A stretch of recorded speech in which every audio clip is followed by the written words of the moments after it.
السلام عليكم ورحمة الله وبركاته. الحمد لله خير حال والصلاة والسلام على أفصح من نطق بالله وعلى آله وصحبه إلى أبد الآباد. الصلاة والسلام عليك يا سيدي يا رسول الله، خذ بيدي قلت حيلتي وأدركني يا رسول الله. புகழ் அனைத்தும் ஏக வல்லவனாகிய அல்லாஹ் ஒருவனுக்கே சொந்தமானது.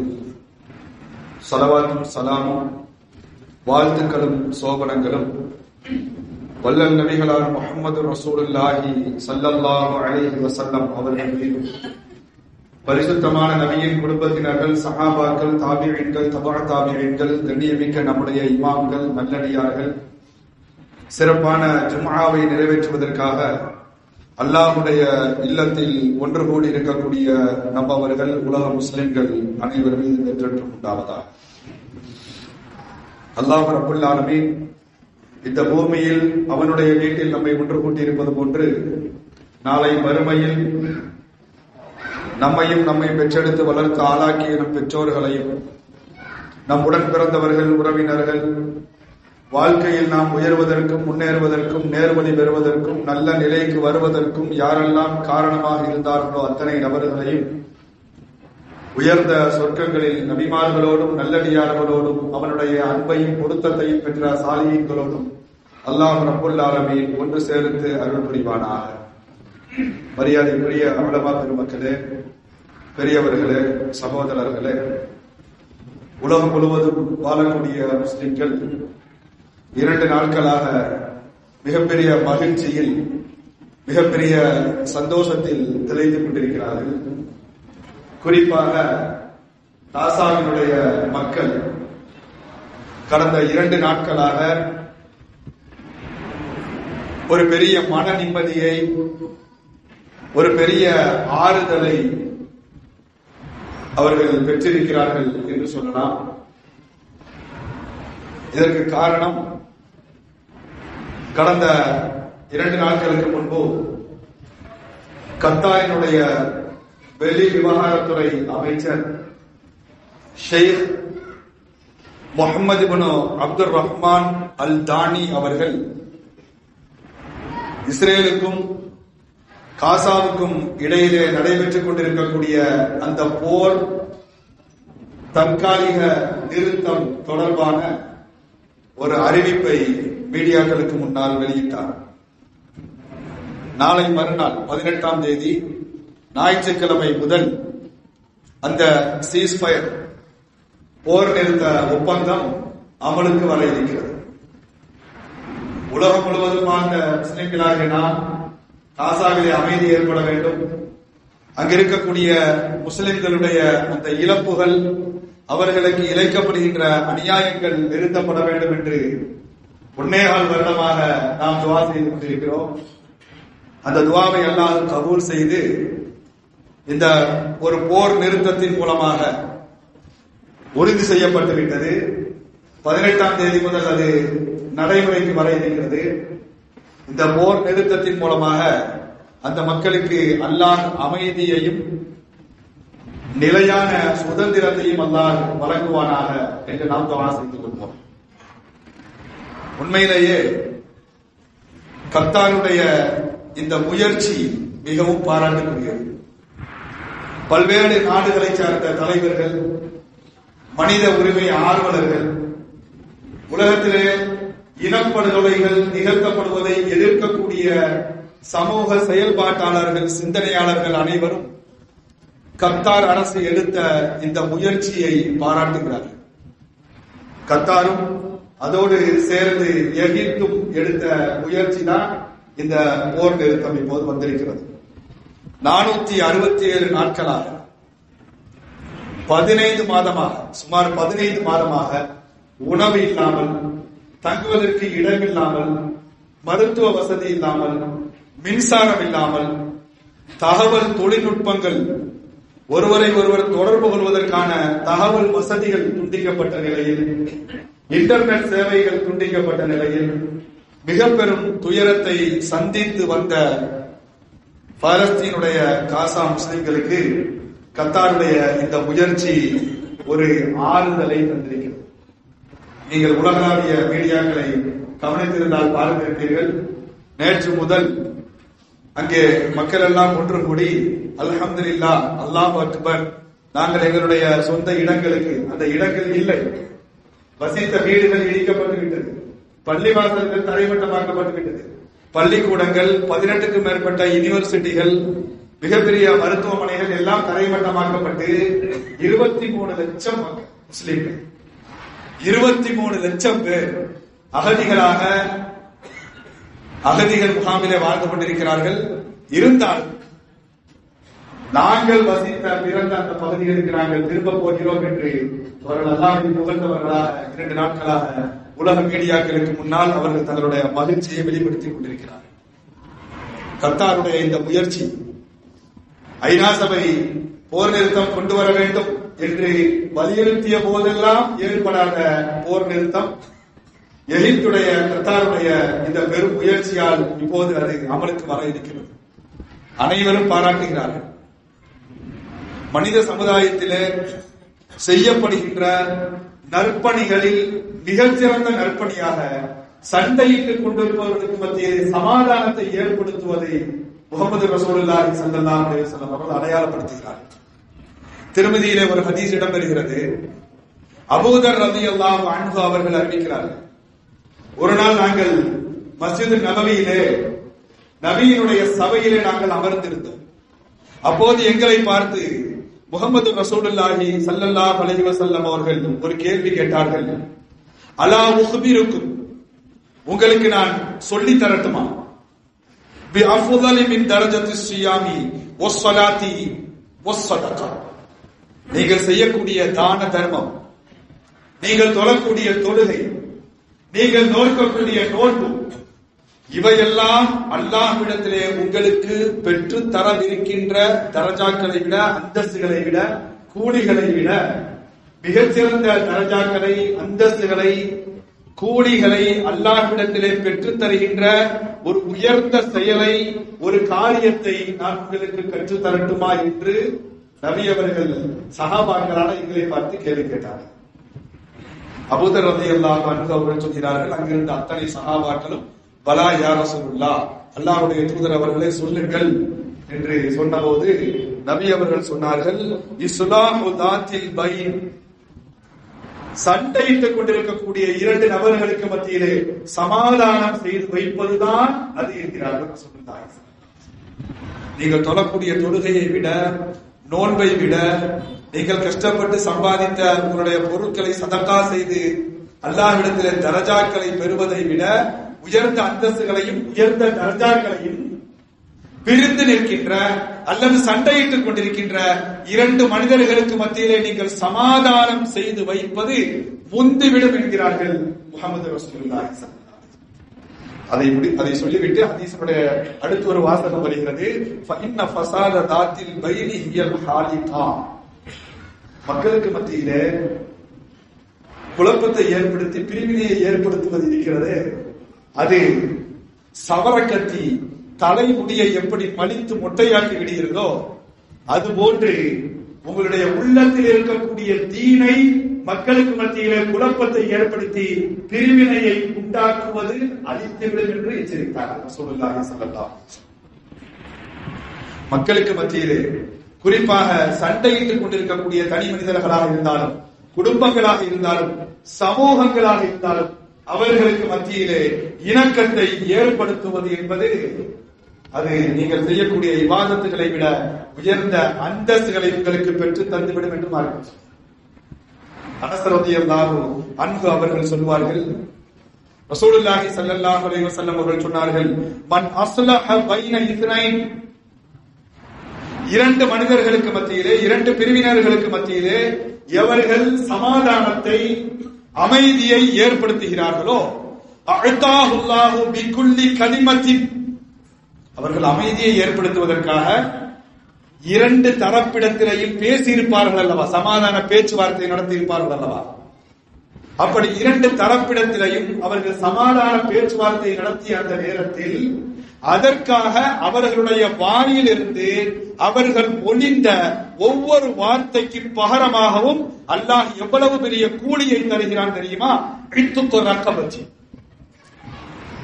ஒரு அடிமையை ஒருவர் உரிமை விட்டால் எவ்வளவு நன்மையை தருவானோ அதே அளவு நன்மையை இருவருக்கு மத்தியிலே அல்லது இரண்டு பிரிவினருக்கு மத்தியிலே சமாதானத்தை ஏற்படுத்துவதற்காக வேண்டி பேச்சுவார்த்தை நடத்துகின்ற ஒரு மனிதனுடைய வாயிலிருந்து வரக்கூடிய ஒவ்வொரு வார்த்தைக்கும் அல்லாஹ் ஒரு அடிமையை உரிமை விடக்கூடிய நன்மைகளை தருகிறான் என்று முஹம்மது ரசூலுல்லாஹி ஸல்லல்லாஹு அலைஹி வஸல்லம் அவர்கள் சொன்னார்கள் என்று அனஸ் ரலியல்லாஹு அன்ஹு அவர்கள் அறிவிப்பார்கள். உண்மையிலேயே அல்லாஹ் ரப்பல் ஆலமீன் இந்த முயற்சியை முன்னின்று எடுத்த கத்தார் அரசுக்கு அல்லாஹ் ரப்பல் ஆலமீன் அருள் புரிவார். பலஸ்தீனம் என்பது அர்துல் அன்பியா வல் முர்சலீன், அது நபிமார்களுடைய பூமி, அது ரசூல்மார்களுடைய பூமி. குர்ஆனுடைய விரிவுரையாளர்கள் சொல்லுவார்கள், முஃபஸ்ஸிரீன்கள் சொல்லுவார்கள், சம்மாஹ் அல்லாஹு அஸ்ஸ வ ஜல்ல பி கிதாபிஹி, எங்கெல்லாம் அல்லாஹ் ரப்பல் ஆலமீன் தன்னுடைய இறுதி வேதமான குர்ஆனில் பலஸ்தீனை பற்றி, அந்த நாட்டை பற்றி எங்கெல்லாம் அல்லாஹ் பேசுகிறானோ அங்கெல்லாம் அல்லாஹ் இப்படி ஒரு வார்த்தையை பயன்படுத்துகிறான், பில் அர்தில் முபாரகா வ பில் அர்தில் முகத்தஸா, பரக்கத்து செய்யப்பட்ட பூமி, பரிசுத்தப்படுத்தப்பட்ட பூமி என்ற பெயரோடு குர்ஆனில் எங்கெல்லாம் அந்த பகுதியை பற்றி அல்லாஹ் பேசுகிறானோ அந்த பகுதிகள் எல்லாம் பரக்கத்து பெற்ற முபாரக்கா என்றும் முகத்தஸா என்ற வார்த்தைகளையும் அல்லாஹ் சொல்லி பயன்படுத்துகிறான் என்று குர்ஆனுடைய விரிவுரையாளர்கள் சொல்வார். மக்காவில் இருக்கக்கூடிய கஅபா அது எப்படி மக்காவாசிகளுக்கு மட்டும் சொந்தமானது இல்லையோ, மதீனாவில் இருக்கக்கூடிய முஹம்மது ரசூலுல்லாஹி ஸல்லல்லாஹு அலைஹி வஸல்லம் அவர்களுடைய பள்ளிவாசலான மஸ்ஜிதுன் நபவி அது எப்படி மதீனாவில் வாழக்கூடிய அல்லது சவுதியில் வாழக்கூடிய முஸ்லிம்களுக்கு மக்களுக்கு மட்டும் அது சொந்தமானது இல்லையோ, அதே போன்றுதான் பலஸ்தீனில் இருக்கக்கூடிய மஸ்ஜிதுல் அக்ஸா என்ற அந்த பள்ளிவாசலும் அங்கு வாழக்கூடிய ஜெருசலம் நகரில் வாழக்கூடிய அல்லது காசாவில் வாழக்கூடிய அல்லது பாலஸ்தீனில் வாழக்கூடிய முஸ்லிம்களுக்கு மட்டும் சொந்தமானதல்ல, அது உலகம் முழுவதும் வாழக்கூடிய முஸ்லிம்களுக்கு சொந்தமானது. உலகத்திலே வாழக்கூடிய முஸ்லிம்கள் உலகத்தினுடைய எந்த நாட்டில் இருந்தாலும் சரி, அவர்கள் எந்த பகுதியில் வாழ்ந்தாலும் சரி, இந்த மூன்றின் மீதான உரிமைகளை, அதிகாரத்தை அவர்கள் யாருக்கும் விட்டு தர மாட்டார்கள். காபாவின் மீதான உரிமை, காபாவின் மீதான அதிகாரம், மஸ்ஜிது நபவியின் மீதான உரிமை, மஸ்ஜிது நபவியின் மீதான அதிகாரம், பைத்துல் முகத்தஸ் என்ற மஸ்ஜிதுல் அக்ஸாவின் மீதான உரிமை, மஸ்ஜிதுல் அக்ஸாவின் மீதான அதிகாரம். உலகம் முழுவதும் வாழக்கூடிய முஸ்லிம்கள் அவர்கள் எந்த தேசத்தில் வாழ்ந்தாலும் எந்த பகுதியில் வாழ்ந்தாலும் இந்த மூன்றினுடைய உரிமையையும் அவர்கள் யாருக்கும் விட்டு தர மாட்டார்கள். இந்த மூன்றினுடைய அதிகாரத்தையும் அவர்கள் முஸ்லிம்கள் அல்லாத வேறு யாருடைய கரங்களிலும் தர மாட்டார்கள், தரக்கூடாது என்பதுதான் மார்க்கத்தினுடைய உத்தரவு. ரசூலுல்லாஹி ஸல்லல்லாஹு அலைஹி வஸல்லம் காலத்தில் பைத்துல் முகத்தஸ் கிறிஸ்தவர்களுடைய கரங்களில் இருந்தது. அதை எப்படியாவது மீட்டெடுக்க வேண்டும் என்பது நபியினுடைய ஆசை. அவர்களுடைய காலத்தில் அந்த ஆசை நிறைவேறவில்லை. அபூபக்கர் சித்திக் ரலியல்லாஹு அன்ஹு அவர்களுக்கும் அந்த ஆசை இருந்தது. அவர்களுடைய காலத்தில் அந்த ஆசை நிறைவேறவில்லை. கிபி 636 ஆண்டு உமர் ரலியல்லாஹு அன்ஹு அவர்களுடைய காலத்தில் மஸ்ஜிதுல் அக்ஸாவினுடைய உரிமை மீட்டெடுக்கப்பட்டது. அதனுடைய அதிகாரம் கிறிஸ்தவர்களிடமிருந்து சஹாபாக்களால் முஸ்லிம்களின் பக்கம் மீட்டெடுக்கப்பட்டது. கிபி 636. அதற்கு அடுத்து கிபி 1099 கிறிஸ்தவர்கள் மீண்டும் சிலுவை போர் மூலமாக மஸ்ஜிதுல் அக்ஸாவை ஆக்கிரமித்து கைப்பற்றினார். உமர் ரலியல்லாஹு அன்ஹு அவர்களும் சஹாபாக்களும் சேர்ந்து அவர்களிடமிருந்து அந்த பள்ளிவாசலை மீட்டெடுத்து 700 ஆண்டுகள் கழித்து கிறிஸ்தவர்கள் சிலுவை யுத்தங்களின் மூலமாக 1099 மஸ்ஜிதுல் அக்ஸாவை அவர்கள் மீண்டும் ஆக்கிரமித்து கைப்பற்றுகிறார். 88 ஆண்டுகள் அவர்களுடைய ஆக்கிரமிப்பில் அது இருந்தது. சர்ச்சாக இருந்தது, கிறிஸ்தவ ஆலயமாக அது இருந்தது. அதற்கு பின்பு ஹிஜ்ரி 538 ஆண்டு இதே மாதம் நாம் இப்போது இருக்கக்கூடிய இந்த ரஜபு மாதம், இந்த ரஜபு மாதம் பிறை 27 முஹம்மது ரசூலுல்லாஹி ஸல்லல்லாஹு அலைஹி வஸல்லம் அவர்கள் மஸ்ஜிதுல் அக்ஸாவில் இருந்து மிஅராஜ் பயணத்திற்கு விண்ணுலகத்திற்கு அழைத்து செல்லப்பட்ட பிறை 27 அன்று கிபி 1187 அக்டோபர் மாதம் 12ஆம் தேதி சுல்தான் சலாஹுத்தீன் அய்யூபி ரஹ்மஹுல்லாஹ் அவர்களால் மீண்டும் மஸ்ஜிதுல் அக்ஸா அவர்களிடமிருந்து மீட்டெடுக்கப்பட்டு பள்ளிவாசலாக மாற்றம். இப்போது 1948 அது மீண்டும் முஸ்லிம்களிடமிருந்து யூதர்களால் கைப்பற்றப்பட்டு அதனுடைய அதிகாரம் இப்போது யூதர்களுடைய கையில் இருக்கு. முஸ்லிம்களுக்கு தொழுவதற்கான அனுமதிகள் வழங்கப்பட்டாலும் அதனுடைய நிர்வாக பொறுப்பும் அதனுடைய அதிகாரமும் இன்றைக்கு யூதர்களுடைய கையில் இருக்கிறது. இதை ஏன் சொல்லுகிறேன் என்றால், இந்த 3 புனித ஸ்தலங்கள் காபா, மஸ்ஜித் நபவி, பைத்துல் முகத்தஸ், இந்த 3னுடைய உரிமையும் முஸ்லிம்களுக்கான, இந்த 3ஐ நிர்வகிக்கக்கூடிய அதிகாரமும் முஸ்லிம்களுக்கானது. இதை முஸ்லிம்கள் வரலாற்றில் எந்த காலகட்டத்திலும் அவர்கள் விட்டுக் கொடுத்ததே இல்லை. உமர் ரலியல்லாஹு அன்ஹு சஹாபாக்கள் விட்டுக் கொடுத்ததில்லை. சுல்தான் சலாஹுத்தீன் அய்யூபி ரஹ்மஹுல்லாஹ் அவர்களுடைய காலத்தில் ஹிஜ்ரி 638 அந்த காலகட்டங்களில் 5வது நூற்றாண்டினுடைய மத்திய பகுதியில் வாழ்ந்த முஸ்லிம்கள் மஸ்ஜிதுல் அக்ஸாவினுடைய உரிமையை மாற்றார்களுக்கு விட்டுக் கொடுக்கவில்லை. காலமெல்லாம் காப்பாற்றினார். 1948 இஸ்ரேல் என்ற நாடு உருவாகுவதற்கு முன்பு உலகம் முழுவதும் கிறிஸ்தவர்கள் நாடோடிகளாக வாழ்ந்து வந்தார்கள். அவர்களுக்கு என்று தனி நாடு கிடையாது. 1908ஆம் ஆண்டு துருக்கியில இருந்த உஸ்மானியா ஹிலாபத், அந்த ஹிலாபத்தினுடைய கடைசி ஹலீஃபா அப்துல் ஹமீத் ரஹ்மஹுல்லாஹ் அவர்களிடத்தில் 1908ஆம் ஆண்டு யூதர்கள் ஒன்றாக வந்து ஒரு கோரிக்கை வைக்கிறார்கள். எங்களுக்கு உலகத்திலே தனி நாடு இல்லை, உங்களுடைய இஸ்லாமிய ஹிலாபத்தின் கீழே, ஆட்சியின் கீழே ஏராளமான பகுதிகள் இருக்கிறது. எனவே யூதர்களாகிய நாங்கள் வசிப்பதற்கு பலஸ்தீனில் ஒரு பகுதியை எங்களுக்கு நீங்கள் ஒதுக்கி தர வேண்டும். அதற்கு எவ்வளவு பணம் வேண்டுமானாலும் லட்சக்கணக்கில், கோடிக்கணக்கில், பில்லியன் கணக்கில் அவர்கள் தருவதற்கு தயாராக இருந்தார்கள். நீங்கள் பலஸ்தீனில் எங்களுக்கு ஒரு இடத்தை தர வேண்டும் என்று கேட்டபோது சுல்தான் அப்துல் ஹமீத் ரஹ்மஹுல்லாஹ் அவர்கள் சொன்ன அந்த வார்த்தைகள் வரலாற்றிலே வைர வரிகளாக பதிவு செய்யப்பட்டிருக்கிறது. நாம் கேள்விப்பட்டிருப்போம், இங்கே நாம் பேசி இருக்கலாம். ஒருவேளை சுல்தான் அப்துல் ஹமீத் ரஹ்மஹுல்லாஹ் அவர்கள் எங்களுக்கு பலஸ்தீனிலே ஒரு நிலப்பரப்பை விலைக்கு தர வேண்டும் என்று யூதர்கள் கேட்டபோது அவர்கள் சொன்னார்கள், நீங்கள் என்னுடைய உறுப்பில் இருந்து ஒரு பகுதியை வெட்டி தாருங்கள் என்று என்னிடத்திலே கேட்டிருந்தாலும் நான் வெட்டி தந்திருப்பேன். ஆனால் பலஸ்தீனில் இருந்து எந்த ஒரு பகுதியையும் உங்களுக்கு என்னால் தர முடியாது. என்னால் உங்களுக்கு தர முடியாது. காரணம், பலஸ்தீனம் என்பது ஹிய ஜஸதுல் உம்மத்துல் இஸ்லாமியத்தில் ஆலமியா, உலகம் முழுவதும் வாழக்கூடிய முஸ்லிம்களுடைய உடலை போன்றது பலஸ்தீன். முஸ்லிம்களுடைய உயிருக்கு நிகரானது அங்க இருக்கக்கூடிய மஸ்ஜிதுல் அக்ஸா. அதை உங்களுக்கு என்னால் தர முடியாது. என் உடலில் ஒரு உறுப்பை தருவதற்கு கூட நான் தயாராக இருக்கிறேன், ஆனால் அந்த மண்ணில் ஒரு பகுதியையும் என்னால் உங்களுக்கு விட்டு தர முடியாது என்று சொன்னார். சஹாபாக்களுடைய காலத்தில் இருந்து உஸ்மானிய ஹிலாஃபத்தினுடைய கடைசி ஹலீஃபாவாக 1921ஆம் ஆண்டு உலகளாவிய இஸ்லாமிய தலைமை ஹிலாஃபத் யூதர்களுடைய சதியால், ஐரோப்பியர்களுடைய சதியால் அது வீழ்த்தப்பட்டது. அது எப்படி முஸ்லிம்களுடைய உலகளாவிய தலைமை வீழ்த்தப்பட்டது என்பது தனி வரலாறு. 1921 அந்த ஹிலாஃபத் வீழ்த்தப்பட்டது. அதுவரை சஹாபாக்களுடைய காலத்திலிருந்து சுமார் 1300 வருட கால வரலாறு நெடுகிலும் அந்த மஸ்ஜிதுல் அக்ஸாவை, அதனுடைய உரிமையை, அதனுடைய அதிகாரத்தை தங்களை தவிர வேறு யாரும் எடுத்துக் கொள்வதை முஸ்லிம்கள் அனுமதித்ததே இல்லை.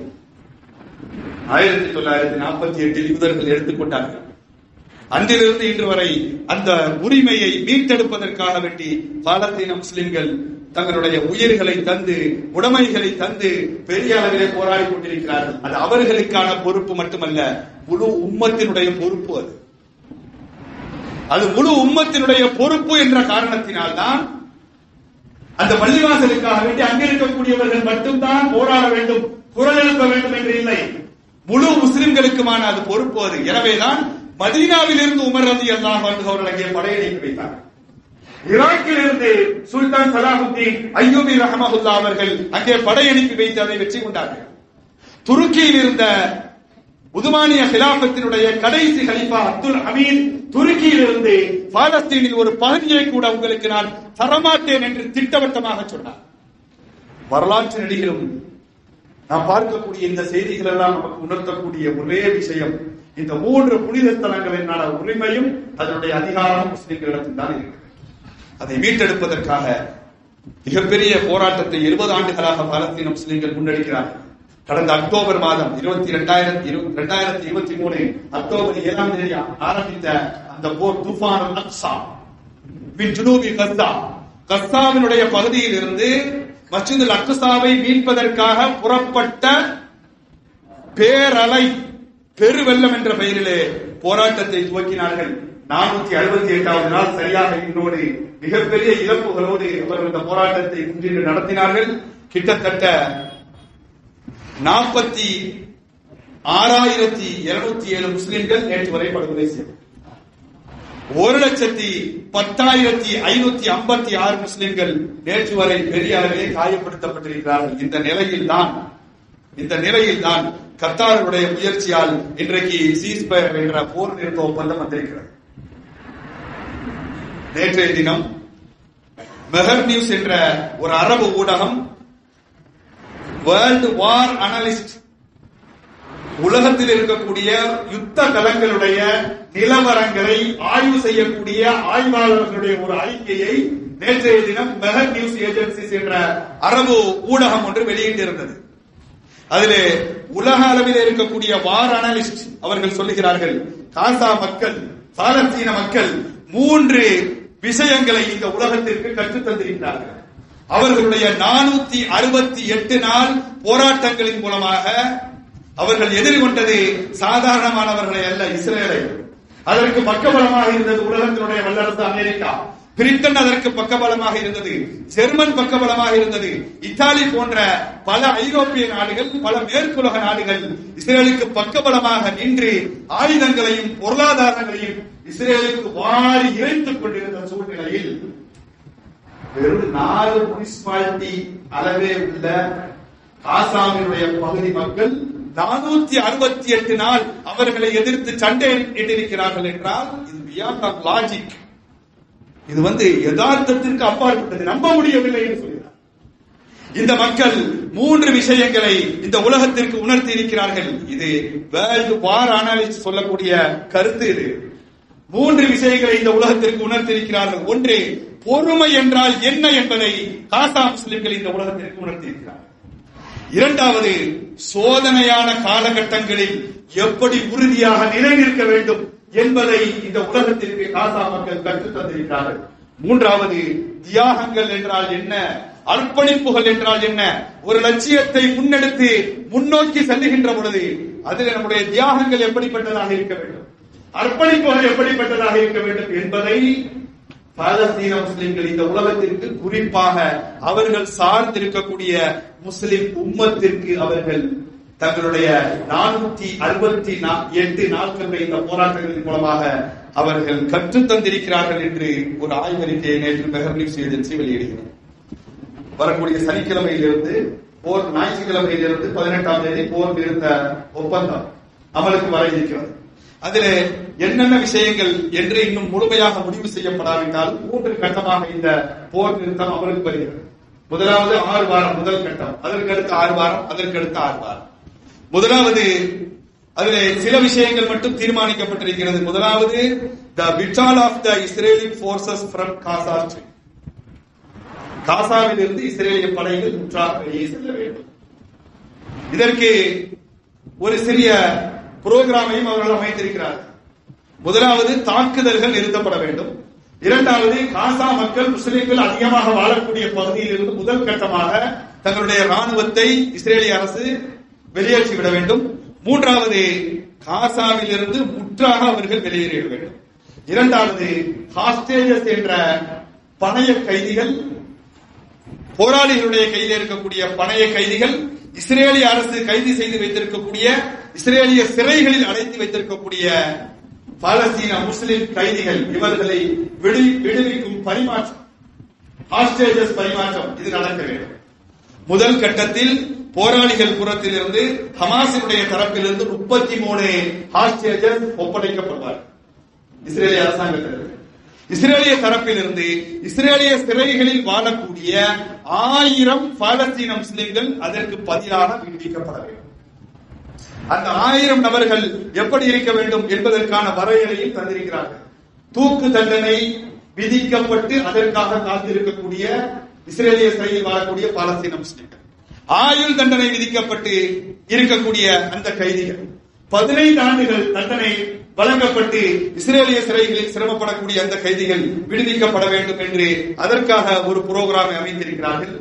மூன்றாவது, ஓபனிங் ஆஃப் த கிராசிங், அதாவது ரஃபா எல்லை இருக்கிறது, அபு கரீம் சலீம் என்ற ஒரு எல்லை இருக்கிறது காசாவுக்குள் வருவதற்கு, பிலாடெல்பியா என்ற ஒரு எல்லை இருக்கிறது. இந்த எல்லைகள் வழியாகத்தான் சிரியாவில் இருந்து, எகிப்தில் இருந்து, ஜோர்டானில் இருந்து காசா மக்களுக்கு தேவையான அத்தியாவசிய பொருட்கள் வர வேண்டும்.